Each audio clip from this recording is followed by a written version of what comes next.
Let's go. It is week one of the NFL season. Fly Like an Eagle podcast has officially arrived for its first ever episode during the season.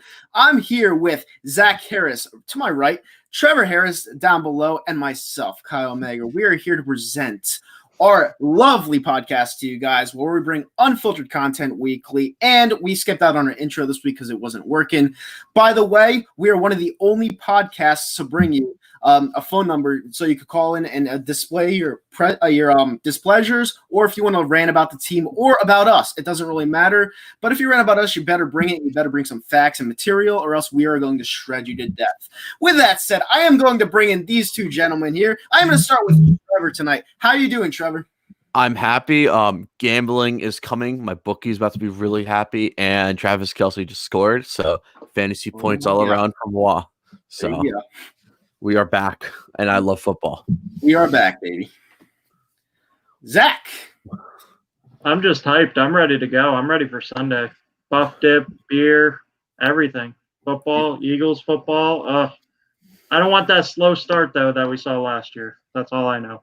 Hey, I'm pumped just like you guys. By the way, I have to mention something. We are on Spotify. And you can also find us at our Twitter link, Eagle_pod, where you can find our hot takes or cold takes, whatever you want to name it. We are on Twitter. We have about 250 followers, give or take. We're going to find someone to run that account consistently since all of us are pretty much busy during the week. But we will be available on Twitter if you guys need to DM us, whether it's at a game, if you want to meet up, sign some autographs. We're not big at all, but we're planning to get big. But, hey, if you want to meet up, DM, whatever, but we'll get someone to run that account. But anyway, yes. You want to get down to the real big thing that happened on our Twitter account? Yeah, let's go. Darius Slay, number 24 in your playbook, formerly number 23 of your Detroit Lions, retweeted a pic that I don't know who put it up. I got to give it up both you guys. I did not see the so. I give my round of applause. We got Darius Slay on notice. I guess he likes the pod so far. Mm-hmm. Hopefully he can subscribe. Hit that follow button on Spotify. So you know what to do, Darius Slay. We'll love to have you on. Big play. Mr. Zach Harris was the guy that put that on Twitter. So I want to give a special Zach out to Zach Harris. He put out the tweet about Darius Slay. Darius Slay retweeted it, put us on the map. Thank you, Mr. Slay. Thank you, Zach Harris. And with that said, we have our week one rivalry against the Washington football team. We can't say the R word anymore. It's racist. I'm still saying it. Hey, listen, if you say it, just don't get us kicked off the internet, okay? Because you know these people out there, these political assholes, so they'll flag our shit and we'll get probably taken down because everything's the Washington racial slurs. There, I said racial slurs. I got a PS4 controller and a fist. What else can I need? Yeah, that's all you can need, especially on the internet. I mean, all you got to do is show it. They'll be like, "Oh no, violence." But no. With that said, we have a big game this week to start off the season. Every single time you face a NFC East foe, you're getting back to stomping grounds, and we always start like shit against this team every single year. Last year against Case Keenum at home, we started down 17-0, as you guys might remember that. And we had some of the best talent. We were all healthy. Carson Wentz started slow. We need him to start healthy we need him to start early this week, or else who knows what's going to happen, because JP, the 38-year-old JP, is back at left tackle. And you have some killers on that defensive line for the Washington Redskins. Montez Sweat. You have fucking Ryan Kerrigan, who's 32 years old, but he's still a baller against us, kills us every single time. And you got Mr. Chase Young coming out of the draft. So, it's something where you have to expect Carson Wentz to get the ball out quick this week, because honestly, their secondary sucks. You have Ronald Darby, cornerback, our old cornerback, sucks. No one likes him here in the city of Philadelphia. You got Landon Collins. Landon Collins is like hit or miss to me. I personally don't think he's that good, but he did go to a Pro Bowl one year, but we saw him with the Giants. He's hit or miss. And I don't even know who their other cornerback is on the other side, but doesn't really matter. Who gives a shit? So I'm going to ask Kendall Fuller. Wait, who? Kendall Fuller. Oh, my God. All right, Zach, I'm going to ask you first. What do you think we need to do to beat the Washington football team in FedEx Field with no fans? Well, I said it at the beginning of this podcast. We can't start slow. The one thing I'm looking for is what we saw last year, week one, was that connection to Deshaun Jackson. He said, get your popcorn ready. You know what? My popcorn's going to be ready. My buff dip's going to be ready. So bring it. I want that early connection. Even if you aren't able to connect on that deep ball, give the threat, open up the running lanes, open up the passing lanes underneath. You got to have that threat, because you saw too often when Deshaun Jackson went out that this team was unable to get anything really going, all because the deep threat wasn't there. So let's get it going early. Even if we can't connect early, just give that threat and get going nice and early and get started on top for once. Yeah, I agree 100%. You have to start early. Our big Achilles heel is not starting early, and that's what hurts the Philadelphia Eagles almost for the last 2 seasons, especially with Carson Wentz under center. You would go down the field, you'd be on the 5-yard line. All of a sudden, you settle for 3, and it'd be first down. You'd settle for 3. So you have to start quick. You have to be the deciding factor. You have to be like, hey, listen, we're on the road. We came here to play. It's COVID season, baby, and we're going to smack you right in the mouth. And that's what the Philadelphia Eagles have to do. They have to finally show some balls. And I just saw a stupid article today that said that Howie Roseman, well, you guys know he's the GM, technically the GM. I don't buy it. You saw that Howie Roseman today in the Inquirer said that if Doug Peterson does not make the playoffs this year, he can potentially be fired for the 2017 And what does the draft have to do with Doug Peterson? It has nothing to do with Doug Peterson. I mean, I just don't get it. I don't like Howie Roseman, but that's besides another point. Who wrote that article? Was it Selsky? I think so.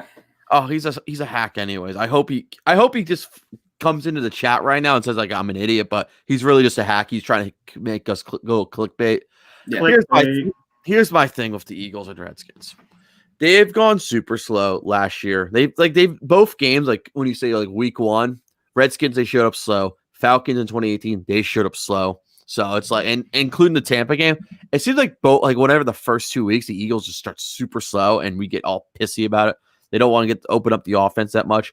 My big thing is like, you go back to 2017, you start off like your first drive with the ball, you throw it deep on Torrey Smith against Josh Norman to make some noise a little bit. Then you do it again, set up the run and stuff. You gotta attack this defense personally. They got some pieces still. With Ryan Kerrigan still in the rotation. You got Josh, like, one of the Sweat guys. He's on the Old Spice commercials and stuff. You got Montez Sweat, and you got like the number 2 overall pick from Ohio State, Chase Young. Here's my thing. I think you could probably beat them over the top. Is I don't like their corners at all. Landon Collins is old. Darby's burnt toast whenever he plays. Like you can get the toaster ready. He's like a piece of bread. He's known to get burnt on coverage. So you just got to attack this defense. Mm-hmm. You saw that last year. You saw that with the Washington Redskins defenses, that they gave up some of the most 20 yards plus passing plays, and hopefully we can take advantage of that. Mm-hmm. Right. No, I agree with everything you guys just said. You do have to attack early, especially against a team that, has no name. You go into the season and everything that's been going on with politics, everything with the owner, the sexual allegations, like you have to beat this team. You have to start fast, and you have to control the game. Because if you don't control the game against this team, you can't control the game against every other team. So you have to win this game. You need to punch them in the mouth from start to finish. And that's what you have to do, because like I said, if you can't beat this team, you're going to have a really tough time this year. So, that's just pretty much all there is to it. And Zach, all right, I'm going to ask you something. JP is back at left tackle. All right. And that was a big thing for me, because last week I said that JP had to get paid more, because I believe that JP, if you didn't put him back at left tackle, Carson Wentz would have got killed. All right, he would have been running for his life, especially because he misses a step ever since he got the ACL tear.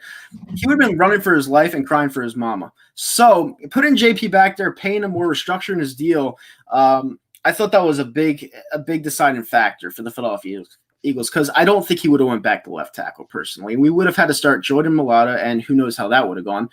And I just feel that, everyone's saying, oh, you paid Jason Peters before you paid Zach Ertz. And everyone's like, oh, that's a big deal. It's not a big deal. The left tackle is the most important position in football. We have another tight end in Dallas Goedert, which means if Zach Ertz wants to bitch about his contract and not play up to Zach Ertz level, then bye, Felicia. I don't need you. That's all there is to it. So personally, between the JP situation, the Zach Ertz situation, and the Sidney Douglas and Rasul Douglas situation, it's been a clusterfuck week for the Philadelphia Eagles going into week 1. So I'm going to be really interested to see what happens come Sunday.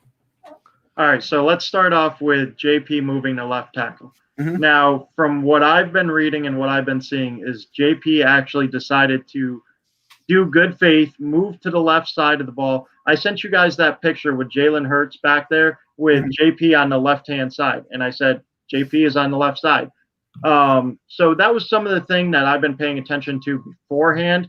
Obviously, he moved to left tackle before he got paid. They're like, oh, well, he's team first mentality. Let's pay him. As far as the Zach Ertz and JP getting paid, there's no difference because you take a look at his contract. What, he was getting $6 million for the year, $3 million guaranteed. Now he's getting $8 million for the year, $4 million guaranteed. So how much was that really bumped up? And part of that came off of Lane Johnson restructuring his contract and opening up that $5 million. So I don't necessarily see the comparison there. As far as Zach Ertz, for me, as a fan, I would love to have him back. As a fan, I would love for him to be a lifetime Eagle. But as a analyst, as a guy that has much respect for the Patriots organization and how they run things, you have to fall in like with players and not fall in love with players. Zach Ertz is one of those players that's easily able to fall in love with them. If you got to move on from him, you got to move on from him. Like I said, as a fan point of view, I hope not. And sorry, my baby's screaming in the background. It's okay. Yeah, I agree, Trevor. We'll cut that. We'll cut that. Yeah, we'll cut that out. No babies allowed. Here's my thing. Like tight end, if Zach Ertz goes, he goes. You could find a new tight end, no matter what in free agency, like who's a pass catcher and like tight end, or you can just find one in the draft. They're a diamond every year. And look, like for example, like Jimmy Graham's got a 1-year deal with Chicago. He's most likely he's going to probably play out this year. And if the Eagles move on, you could either go with Jimmy Graham or you go for him, for example, or you go with Greg Olsen, who's probably he's got a 1-year deal of Seattle if he could stay healthy. So you have choices to like if you want to move on with Ertz. Like tight ends, they all get paid. Like I know, like when we got rid of LJ Smith, finally we had like when Brett Selleck was the guy, and we never had a true set number 2 tight end after that until we got Ertz and stuff. Until like 2013. So it's like you groom them, then you get the old veteran out and you get the new guy, and he usually could last like maybe like 5 or 6 seasons. Like Selleck was here until like was started from like 2010 to like 2017. After that, he was gone. So they last like at least 7 years, and we move on or they just retire. So and you have Dallas Goedert waiting in the wings, who we're expecting big things. Like, hello. Can we expect a breakout season? Like, I'm here. I'm like waiting. I was like, okay, never. Like, it's like you get a touchdown here and there, and like they're doing the old two tight end set, like what the Patriots did, like when they had Gronkowski and like Algie Crumpler or Aaron Hernandez. Right. So no, I mean with Dallas Goedert, I think Dallas Goedert is the more natural tight end at that position. Yeah. Zach Ertz, I think he's a really good player. Don't get me wrong. I know all the Eagles fans come at me saying, "Oh, you're talking shit about Zach Ertz. You're saying he's not worth George Kittle money." Well, number one, he's not worth George Kittle money. No. George Kittle is the best blocking tight end in the league. And he can do a lot more than block. Zach Ertz can catch the ball, but he catches the ball after 10 yards and then runs into a brick wall. So that's a big problem, but he is consistent catching on third down. So I do like that. He did break the record for tight ends, 118 catches in 2018, I believe. All right, he had over 1,000 yards receiving. So, yeah, he has some attributes that I like about him, but I just don't know. I don't think he's worth George Kittle money, but if they pay him, they pay him. Go nuts. I mean, but – I just don't know. I'm not a big fan of Zach Ertz. Like, I can do without him, if that makes any sense. If it comes down to money, I could do without him. Now, what is he asking for? Is he asking for big money like you get with Travis Kelce and like you get with George Kittle, or is he looking for that Austin Hooper type of money? Because I'd give him Austin Hooper type of money. I'm not going to give him George Kittle money, only for the simple fact George Kittle is much younger, obviously, and he's the number one guy on that team like Zach Ertz, but he can block. He can do different things. He can come out of the backfield. You've seen it where he's taken handoffs and everything of that nature as well, gets the yards after the catch. I like Zach Ertz. I think he's an elite talent, but he doesn't get the yards after catch. He just consistently gets open. He's the non-blocking version of Jason Witten, and me and Kyle went back and forth on that off air as well, that, he's just consistently running the Y route, consistently getting open. And, unfortunately, what does that cost you, if at all, if you decide to let him go? Yeah, but is that really elite to you, catching the ball 10 yards and then falling right down? I mean, everyone likes to say elite because of what he did in the Super Bowl. He caught that touchdown that he almost dropped, by the way. And, he won this, helped win us the Super Bowl. He's like, we're world champs, baby. And then all of a sudden, you look back after 2018. Yes, he did carry the team last year. You could say he carried the team against 4 garbage teams. I just don't know. I mean, I feel like the Deshaun Jackson caliber player really puts his team over the top. Do I think that Zach Ertz puts his team over the top?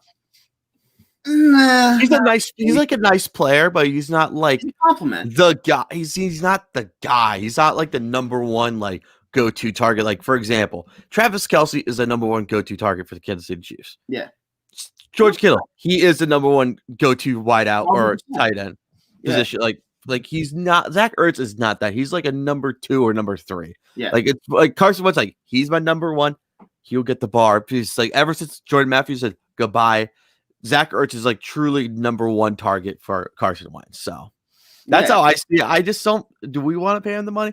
I don't know what type of money he's asking for. But I personally think that's one of the problems with Carson Wentz and the Zach Ertz connection, because when you're consistently thrown to someone as your first target who doesn't run more than 10 yards after every catch, if you're consistently throwing it to him, you're missing that big play down the field. So that's the thing that bothers me personally. But maybe we'll see different this year when everyone's healthy. Who knows? I hope so too, because I feel like when 2017 they didn't like force it to Ertz like crazy, like how they did in 2018. So that's my big thing. Like 2017, they equally distributed each wide receiver and target perfectly, and they ran the ball perfectly. Right. Like I don't want to scream it too loud. Just run the damn ball. Yeah. Run the damn ball. I'll let you do that. Yeah. No, Miles Sanders, he's a beast. He's obviously our feature back this year. And that's another thing I wanted to touch on. I want to ask you both. Does Miles Sanders, is he in that elite category for you guys going into the season? Not yet. He needs to prove a few things. You could like cold take expose me, go for it, all you minions on the chat right now.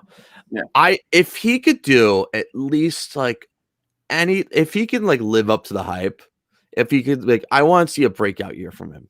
If he could pull like a Zeke Elliott for like rookie year type numbers, that'll be awesome. Do I expect it? No. I just don't think he's a nice running back. It's like we have all bunch of nice players. He was the backup for Saquon Barkley. So it's like, like we don't have the true number 1. We don't have that like type running back, which I feel like this team hurts by, because like when you look at the history of Eagles running back, you had Deuce Staley out of South Carolina. You had Correll Buckhalter behind him, who's like a backup and stuff. And you had Brian Westbrook, who was like a second rounder, and he became the number 1, and he was the go-to target in the Andy Reid offense forever. And you had Shady McCoy. So I don't know what to expect out of Miles Sanders this year. If he could pull off some nice numbers, and the other big thing, could he stay healthy? That's all I need to know. And I don't like the other 2 backs either. So it's like you have Corey Clement, who's like in the tackles type guy, and you have Boston Scott. Like I think Boston Scott's perfect for the passing game. If I was doing this offense, I would make Corey Clement beat the goal line, or like the red zone running back, how like the Patriots ran their offense in the 2016 season. You give the ball to Corey Clement and you get the touchdowns by him. Yeah, and plus, how much can you really expect out of Corey Clement coming out of Wisconsin? He was an undrafted free agent coming out of the draft, and this guy helped us win a Super Bowl with that key dime of a catch thrown by Nicky Sixx. So I mean, personally, Corey Clement, he's done enough for me to say, hey, you're balling. In my opinion, you're balling, but he's not really that great of a player. But he fucked up a shutout during the Patriots Jets game. Exactly. But players like Miles Sanders, I like he's shifty. I get it. I get he's a Penn State guy. People love Penn State. I get it. But I have to see more out of him to be like that power situational back, and I just don't think he has the power. I think he's more like a Shady McCoy without the cut on the dime. It's just like I need to see more out of him personally. I think he could be a good back. Do I think he could be great? I don't think so. But maybe he'll prove me wrong. Isn't that why we have Boston Scott, though? That's the exact reason why we have Boston Scott. Boston Scott's going to be the third down guy because he's a great blocker and he can catch the ball out of the backfield. That's exactly what he is there for. Same thing with Clement. I know he's been injury riddled over the last 2 years, but he's come up with so many clutch plays on third downs and big moments in the fourth quarter. I think that got lost over his 2 injury riddled years, but he is a big third down back as well that can block and get out in the open field, maybe line up as a slot receiver. Who knows what Dougie P might have up his sleeve? Hopefully more than that basic offense that he called last year. Yeah, I mean, he's the offensive coordinator this year. You guys don't forget that, He's the head coach and the offensive coordinator. So he's basically the guy in Horrible Bosses, Kevin Spacey, who we will not mention on the air again because of his past. But he's like the guy in Horrible Bosses that cut down one of his offices, turned it into 2, and became the boss of both things. So, I mean, that's my favorite movie. So he any quote from him still lives in my book. So yeah, good actor, horrible guy. But yeah, I mean, Dougie P's trying to do it all, just trying to prove that it's all him, not some schlup like fucking Mike Groh that he just got rid of. Little score update. If you guys are listening to this on Thursday night, the Kansas City Chiefs are up 14-7 right now. Yeah. What the fuck? Sammy Watkins touchdown. So this is why I like about Thursday nights. We can watch. We're doing the podcast. And you're getting live scoring updates for Thursday Night Football. Well, I think that's good for me because I have the over 53.5, so that's good for me. They were they took back a touchdown. It was Robinson who fumbled, I think, at the goal line, and I was like, yeah, this is fucking done. And then all of a sudden they scored 21 points combined, so that's cool. There we go. So exactly. So yeah, we'll see what happens with Dougie P this year. I don't have a lot of faith in. I'm not gonna say I don't have a lot of faith in the guy because the guy's a bonehead during the regular season. We all know this. But when it comes playoff time, the guy's been miraculous. So I like Dougie P. He won us a Super Bowl, and I can't say anything bad about the guy. I just can't. But with that said, yeah, I think we pretty much covered everything with the saga going on between the Philadelphia Eagles and the players this week. So we basically touched on the Washington football team, the matchup with them. And I'm going to talk about their key players for a second because you have Dwayne Haskins starting in his second year out of Ohio State. And you have Terry McLaurin, who you mentioned, Trevor, as one of the biggest deep threats in the league. That guy is fast. All right. And Terry McLaurin, you cannot catch if he gets into an open field. But Dwayne Haskins is the key to all of this because I think Dwayne Haskins stinks. Okay, all right? Someone's in the same boat as me. Okay, we're good with that. I personally think that they should start Alex Smith over Dwayne Haskins, and Alex Smith has one leg. But honestly, I'm honestly not that sold on their offense. I'm not. Other than Terry McLaurin, and who's their back they just got? Trying to think. The running back. Not Geis. He beat the crap. Antoine Gibson. No, not Antoine. Bryce Love. Bryce Love out of Stanford. There you go, Zach. Up to date. Bryce Love was what, a 5th rounder out of Stanford? You could say that. I like Bryce Love, but I don't love him. So I honestly think that, with the way our defense is made up this year, the way we were set up and put together in free agency with Darius Slay coming in and the pressure that we have, if our pressure gets to Dwayne Haskins, it could be a bloodbath. But if our pressure doesn't get there, we are in trouble. So it goes hand in hand. You know what I'm saying? Because they didn't bring in enough linebackers to cover the defensive line if they don't get the pressure. And you know how that goes 10 out of 10 times.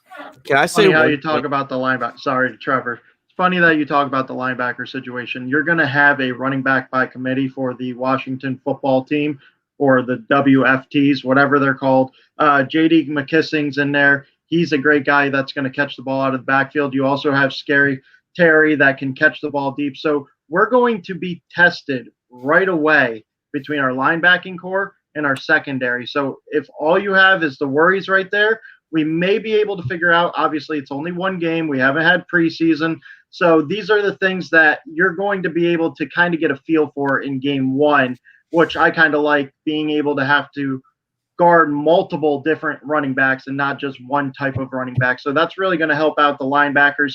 And honestly, they went with the most experienced core to start out with, but the only way you get experience is by doing it. And we're just gonna have to wait and see. It's that wait and see mentality, unfortunately. Yeah, I agree. I mean, we don't have any professional linebackers, but I see where you're coming from. Trevor, you seemed excited. What happened? Yeah, they just reversed a touchdown. So Why? it didn't cross the plane. It's Kidding me? NFL referee. It's back at its finest already. What do you mean? It's a touchdown right now. No, Sammy I'm Watkins. the Sammy Watkins ones got called back. That's what No, happened. there's another one. Oh, never mind. I'm behind right now. So Damn, how Great behind pass. are you? here's my thing with the Redskins. I'm sorry if we get canceled. I apologize. Yeah. Who's on their offensive line that's supposed to scare us? They don't have anyone. Yeah, They don't have Trent Richardson. He's gone. They have Brandon Sheriff. That's pretty much it. Eric Flowers is gone. Yeah. So this offensive line, that's my biggest thing. Are they going to keep Dwayne Haskins upright? Right. And our Eagles pass rush, will we show up? I don't think you have to worry about lay it out to you. I mean, I don't think you have to worry about them keeping him upright. I just think you have to worry about him throwing the ball. You know what I'm saying? I mean, Dwayne Haskins to me is one of the most suspect quarterbacks in the league, even in his second year.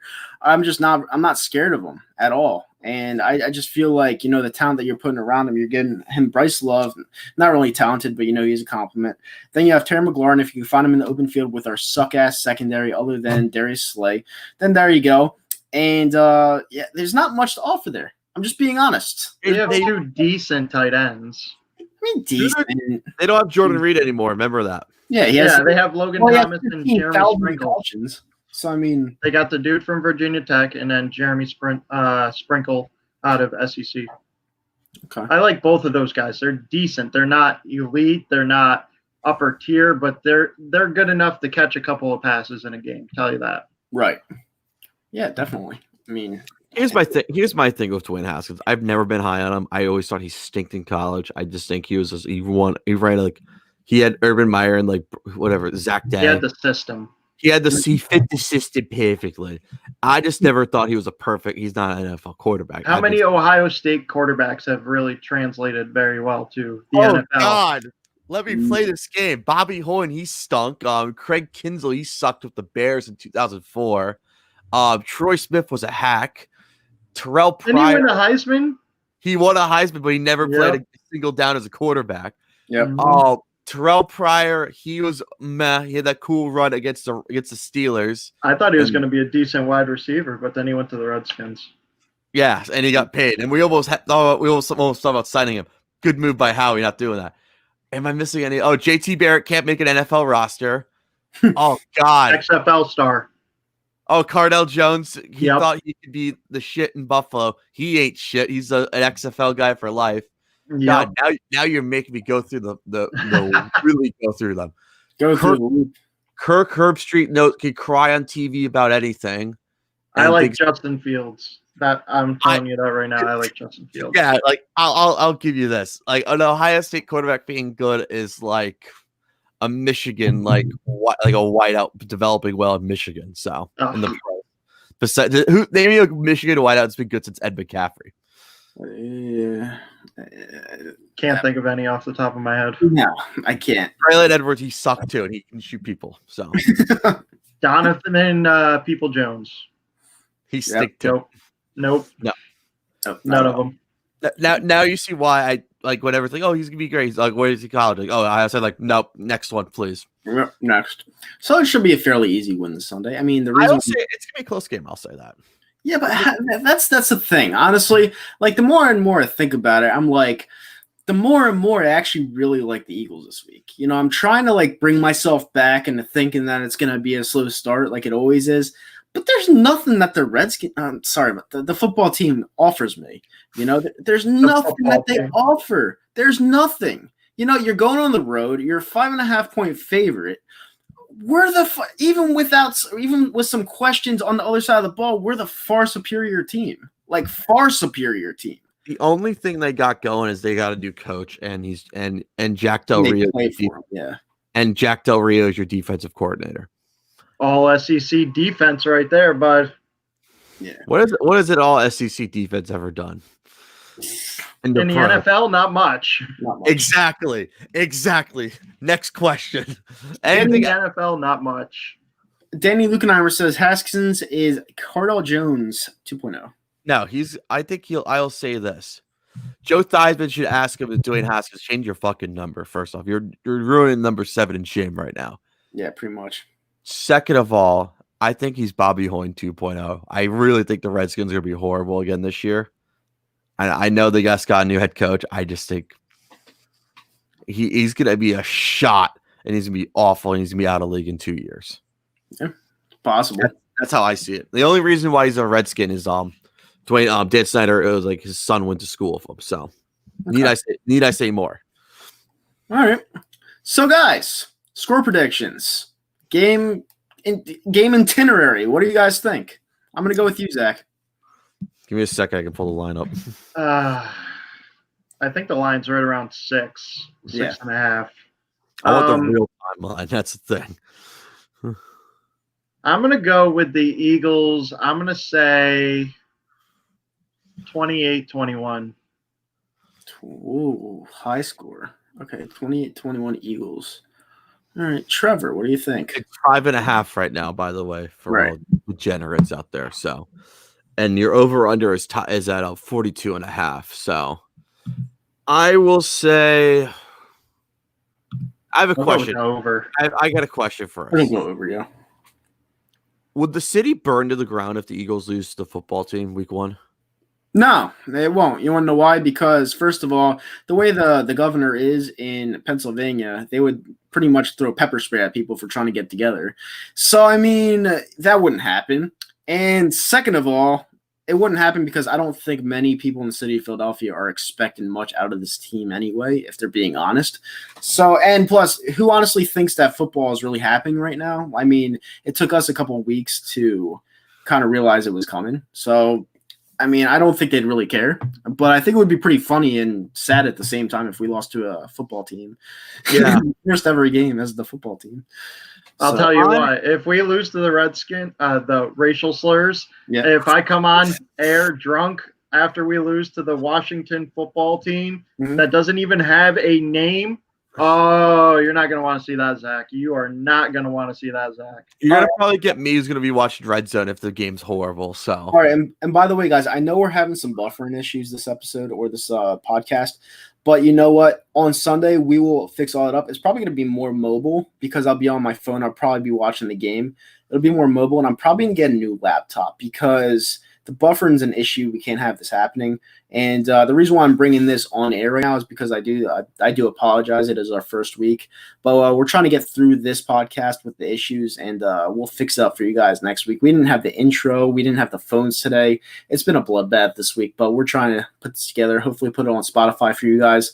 So, but we apologize for that. And we'll be back. Come for the knowledge. That's what you do. Come for the knowledge, not the technology.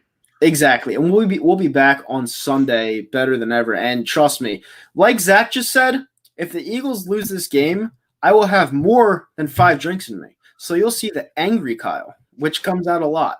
So can I give my score prediction? Because I've not given mine yet. Yeah, go ahead, Trevor. I will say 24-13. 24. That's what I'm trying to figure out. I was like, I don't like numbers. I'll say it's somewhat close to that 5.5. All right. Do we see the same Brandon Graham that we saw last year to start off week 1? The same Brandon Graham that brought the energy, that got 8.5 sacks last year. Do we see that same energetic Brandon Graham that seemed like he was on a mission last year? I got a better question than that. You got Malik Jackson and you got Javon Hargrave. What are you going to do with Brandon Graham? Is he going to be your third down pass rusher? Would you do that? Well, Malik Jackson can also play defensive end. So I know you get the rotation in there. I'm trying to figure out my rotation right now for the Eagles. Would you do Brandon Graham, Malik Jackson, and then rotate in Barnett? I'll do this. You do this. You do Jackson. I like Barnett. I like Graham at third down, actually. That's my feel. I think he can get that third down sack, actually. I like Barnett second down. And Javon Hargrave is a D tackle, right? Yeah. Yep. I think you could combo it up maybe. You can do you can throw Javon Hargrave at maybe first or third down. My personal opinion, if you have 2 great defensive and a tackle, for third down, I think you're going to get off the field. So you have two great pass rushing defensive tackles in Hargraves and Fletcher Cox. I know you guys aren't high on Fletcher Cox going into this year, but I told you it's that foot injury that he dealt with all last year, and he reminded people as much, just in his last presser, that it was the foot injury that was bothering him. And I see a more determined Fletcher Cox that's going to remind people that if there was no Aaron Donald in the NFL, we'd be talking about Fletcher Cox. I mean, we're definitely not going to be talking about him much, especially after last year's, because he only had 3 sacks being a Pro Bowler. And it was still better than basically everybody outside of Chris Jones and Aaron Donald. I guess. I mean, 3 sacks is nothing to brag about, but I mean, it goes outside the numbers. It could be worse. You could be Khalil Mack not getting 10 sacks the first time since his rookie year. So, yeah, that's true. On the Bears. But, yeah, I didn't get my score prediction. I'm going to go – I don't think Washington has that great of a team. I really don't. I'm going to say the Eagles win this game. They're going to give up some points. Eagles win this game 28-17. I like that score. I was trying to – Yeah, I think that's a doable score I see happening. Yeah, I think the Eagles are going to get their points, and I think they're going to give up some points. So I have it at 28-17, covering the spread, and I believe that is going over the score, and it's 45 combined. So, yeah, it makes sense because I had it going over the score. But with that said, like I said before, buffering was an issue this episode, and we're excited for this Sunday because win or lose, that is going to be a dynamic fucking show. So you're going to want to come back for that. By the way, guys, tomorrow it is 9/11, September 11th, and our brother Zomp, who is going to come in and out on this podcast, he part of his family, they were involved in 9/11, and we just want to give a shout out to Zomp because that's always some touchy shit. And, 9/11 was one of those days where you'll just never forget where you were. I know exactly where I was. I was in 3rd grade, and, I was sitting right in my desk, and my teacher was right by the computer, and the teacher literally sat and looked at the screen and said, "The fuck?" Like, literally, and the whole class was like, what just happened? Because this 3rd grade teacher just said it out of nowhere, and I'll never forget it. My mom, the whole school was on lockdown. I'll never forget it. And it's just one of those days. So, yeah, tomorrow's September 11th, and, just never forget that day. I was in 3rd grade as well. I was a young and I remember we were about to do U.S. history, one of my favorite subjects in elementary school. I was learning and they put on they called out the teacher, got a phone call. We had a phone. And then they told him they had made a phone call and she announced it, the whole class stuff. It was pretty wild actually. Yeah. And I think we lasted until the day. We got out around 2:30. So yeah, I mean that was normal for my day at school. We didn't get out until the closing bell. But it was just one of those crazy days. Zach, where were you at? I was in middle school. I'm a little older than you guys, so I was in middle school. We actually watched it on a TV. We weren't supposed to, but it was something that we knew, as tragic as it was going to be a huge part of history. So luckily enough, our teacher was aware of the moment and thought that we were old enough to be able to watch it. Now, 9/11, obviously, it's a huge, tragic incident. Brave men and women lost their life going in there trying to save people. But I want people to never forget those 2 to 3 weeks after 9/11, the 2 to 3 weeks where we held the door open for people, where we said, bless you, where we said, thank you, where we came together as a country, especially in this time right now where we're so divided. Those 2 to 3 weeks after 9/11 have never left my mind ever, where people were buying flags, people were actually patriotic, people actually cared about one another. Let's get back to that. Don't forget those lives lost, but let's not forget that we can come together as a country and overcome something as tragic as 9/11. Yeah, no, I agree. You hit it right on the head. People got to be nice to each other, and that's how we get this country back to the greatest country on the face of the earth. I still think it's the greatest country on the face of the earth. Thank you. It has some retooling to do, like it really does. Hopefully it's sooner than later. But with that said, We'll be back on Sunday. Hopefully, you guys enjoyed this edition of Fly Like an Eagle podcast. And as always, go Birds. You guys have anything else you'd like to say? Stay happy, stay healthy. Throw your bets. Enjoy your bookies. All right. You heard them.